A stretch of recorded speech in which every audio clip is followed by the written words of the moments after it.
देश में कोरोना संक्रमण की रफ्तार बढ़ती ही जा रही है। एक दिन में अब तक सबसे ज्यादा 199 लोगों की मौत हो गई।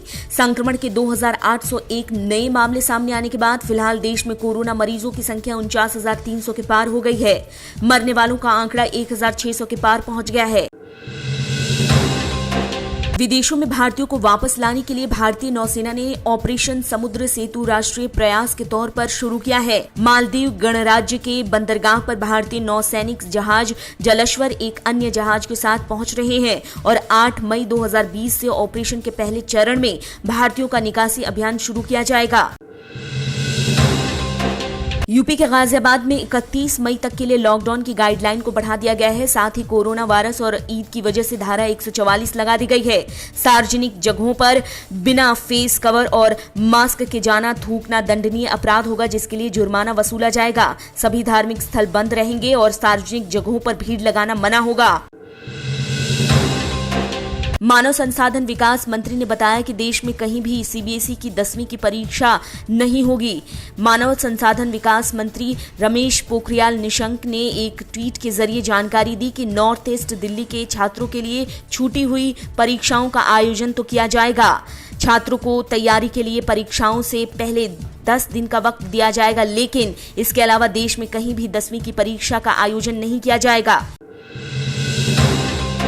कोरोना वायरस के संक्रमण से बचने के लिए देश भर में लॉकडाउन जारी है, जिसे कांग्रेस नेता राहुल गांधी ने पॉज बटन बताया है और सुझाव दिया है कि कोरोना से निपटा जाए और अर्थव्यवस्था को फिर से खोला जाए। राहुल गांधी ने अपने एक ट्वीट में कहा कि वायरस से निपटते वक्त जोन के बारे में सोचें, अर्थव्यवस्था को फिर से खोलने के दौरान आपूर्ति की चेन के संदर्भ में सोचें।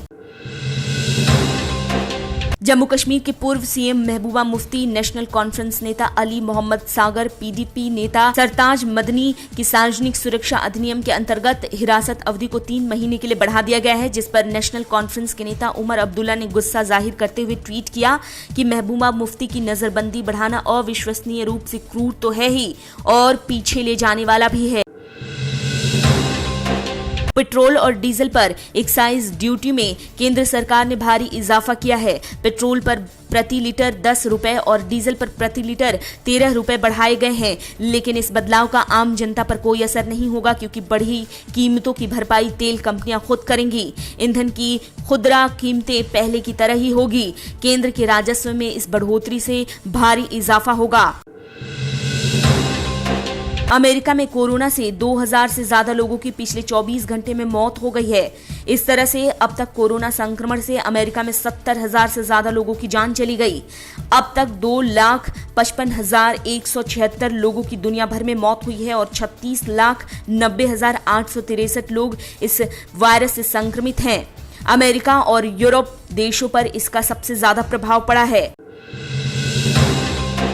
70 साल की उम्र में दिग्गज अभिनेता जितेंद्र प्रेम कहानी से सजी सीरीज बारिश 2 से डिजिटल डेब्यू करने जा रहे हैं, जिसमें वे कैमियो रोल में दिखाई देंगे। शर्मन जोशी और आशा नेगी इस सीरीज में लीड रोल में हैं और जितेंद्र इस सीरीज में जीतू जी गांधी के रोल में दिखेंगे। अनुज के रोल में शर्मन जोशी और गौरवी के रोल में आशा नेगी को जितेंद्र एक करते दिखाई देंगे।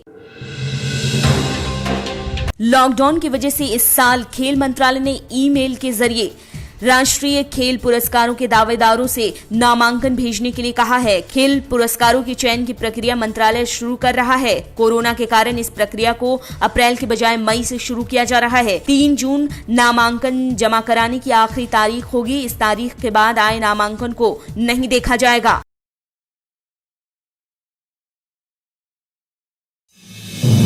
आप देख रहे हैं नेटरिक न्यूज, साहस सच कहने का।